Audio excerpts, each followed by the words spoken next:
Bỏ trọi xuống phố rồi thôi. Đi trọi thôi. Ai có bò trọi thì cứ mà đợi sán nhá. 2 năm mà sừng dày. Gần 30 phân rồi.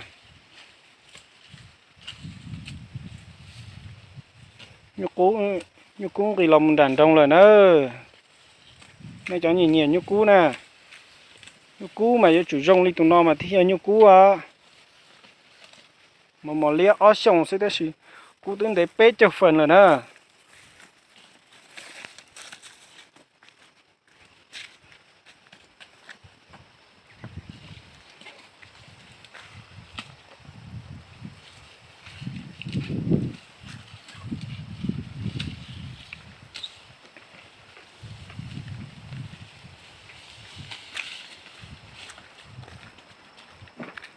Nhỏ nhỏ không mua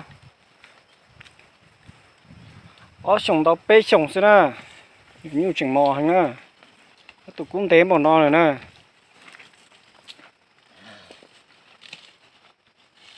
nhiều cú mà nhớ chủ yếu li nó mà thi nhiều cú à này cho nhiều cú này tiền nhiều cú là tụi cú trên đấy nhiều tụi đi tè sẽ nè này tao bỏ nhiều cú nè